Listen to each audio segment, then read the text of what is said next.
सर्वांना जय भीम, जय हिंद, जय भारत. नमस्कार, good morning.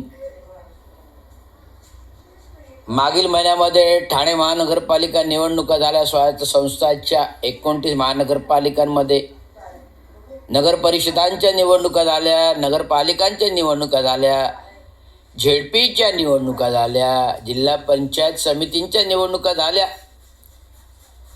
आज मी ते सांगतो. जे नगरपरिषद, नगरपालिका, जिल्हा पंचायती द्या, स्वायत्त संस्थांच्या महानगरपालिकांच्या निवडणुका, जी लोक निवडणुकीद्वारे निवडून आले ते आमाप पैसा खर्च करून आले. किती खर्च करून आले?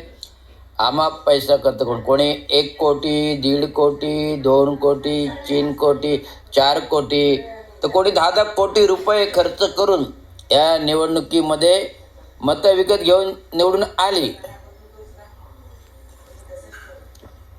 का निवडणूक मध्ये आज शेंबडं पोरग रस्त्यावरती का फॉर्म भरायला येतो नगरसेवकाला? कारण नगरसेवक झाला म्हणजे प्रभागातील किरकोळ गोष्टीतून विकासाच्या पैसे आहेत. साधा गटर सफाई असो, साधा रस्ते सफाई असो, साधा फुटपाथ सफाई असो, साधा फुटपाथ दुरुस्ती असो, साधा फुटपाथवरील दिवाबत्ती असो, साधा फुटपाथवरील जाहिरातबाजी असो, या सर्व कामामध्ये प्रत्येक नगरसेवक निधी 25-25 लाख, 25-25 लाख, 25-25 लाख अग्रेषित आहे. भले सरकारी तिजोरीमध्ये नगरपरिषदा, नगरपालिका, झेडपंचायत, महानगरपालिका, स्वायत्त संस्थांमध्ये एक सरकारकडून शासकीय निधी 5 पैसे नसतील. आज महाराष्ट्र शासन मागील 5 वर्षाचा कार्यकाल पाहता सरकारी तिजोरीचा दुरुपयोग,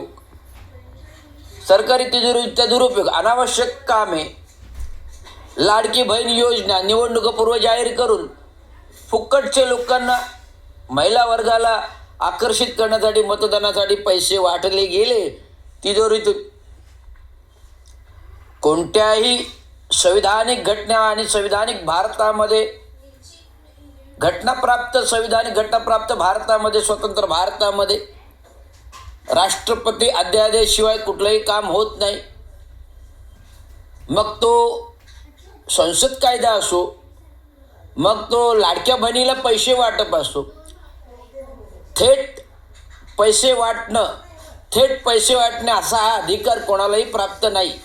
जनतेच्या कराचे पैसे आहेत, ते विकास कामांतर्गत खर्च करायचे असतात, कोणाला थेट देण्यासाठी नसतात. आपत्कालीन गोष्ट आली, चक्रीवादळ आलं, ढगफुटी झाली, ओला दुष्काळ, सुका दुष्काळ पडला, शेतकरी आत्महत्या, अशा प्रकारे आपण थेट निधी देण्याची तरतूद आहे.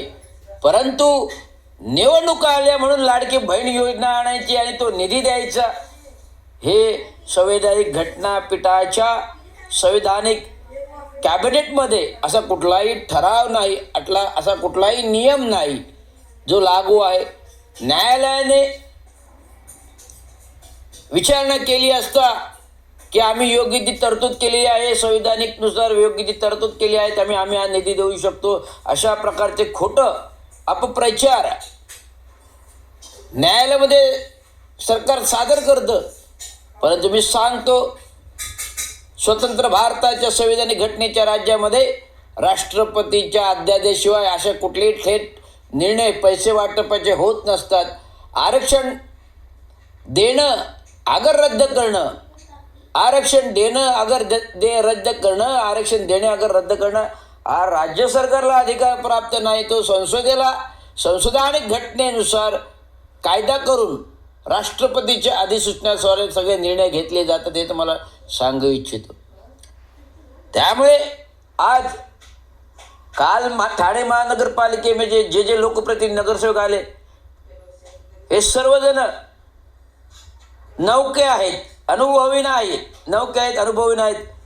त्यांना ट का फ कड विकास कामांचा माहिती नाही, महासभेचे नियमावली प्रश्नमाळी माहिती नाही, आणि ह्या नगरपालिकेच्या ज्या ज्या महानगरपालिका निवडणुका झाल्या, ज्या ज्या पक्षाने तिकीट वाटप दिले ते अगदी नियमबाह्य पद्धतीने, ज्यांना अनुभवच नाही आहे काही, ज्यांना अनुभवच नाही काही, अशा लोकांना तिकीट वाटप झाले. कालचे पोरं रस्त्यावरचा भिकारी देखील नगरसेवकाचा फॉर्म भरण्यासाठी इच्छुक असतो. तर का?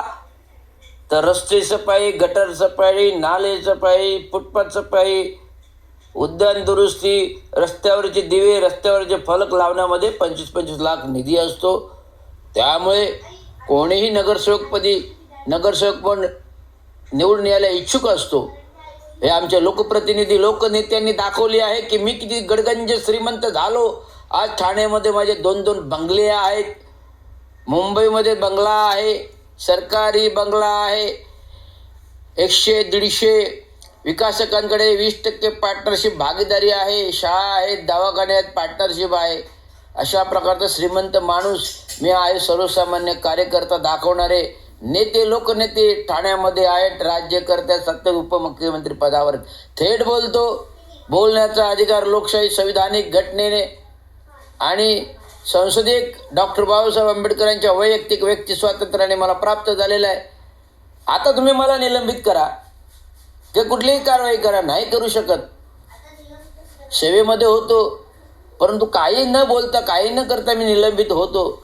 मग आता बोलण्याचा संविधानिक व्यक्ती स्वातंत्र्य अधिकार आहे ना, अधिकार आहे. तुम्ही कितीही घोटाळे करा, तुमच्यावर कारवाई नाही. तुम्ही कितीही घोटाळे करा, सत्तेत मंत्री आहेत, उपमुख्यमंत्री आहेत. मध्य प्रदेशामध्ये श्रीकांत शिंदे फाउंडेशनची दारूची व्हॅन पकडली जाते, ॲम्ब्युलन्स व्हॅन, नुसती व्हॅन नाही तर ॲम्ब्युलन्स व्हॅन पकडली जाते, पैशाची गाडी पकडली जाते. दरेगावामध्ये ड्रग पकडला जातो. खारघरमध्ये चेंगराचेंगरीमध्ये लोक मृत्यू होतात, सदोष मनुष्यवधाचा एन्काउंटर केला जातो. याला दोषी कोण? विकास कामे करताना गर्डर्स पडली जातात, त्याच्यामध्ये लोक मारले जातात. ह्याला जबाबदार कोण? तर मुख्यमंत्री आहेत, उपमुख्यमंत्री आहेत, राज्यपाल आहेत. कारण लोकायुक्त कायदा आहे. या लोकायुक्त कायद्यामध्ये सर्व कायद्याच्या कक्षेमध्ये येतात. लोकायुक्त कायद्यामध्ये सर्व कायद्याच्या कक्षेत येतात. त्यामुळे सर्वांवर सदोष मनुष्यवधाचा गुन्हा रवींद्र शिंदे मुंबईमध्ये दाखल महासंचालकांना करणार आहे आणि केलाही आहे.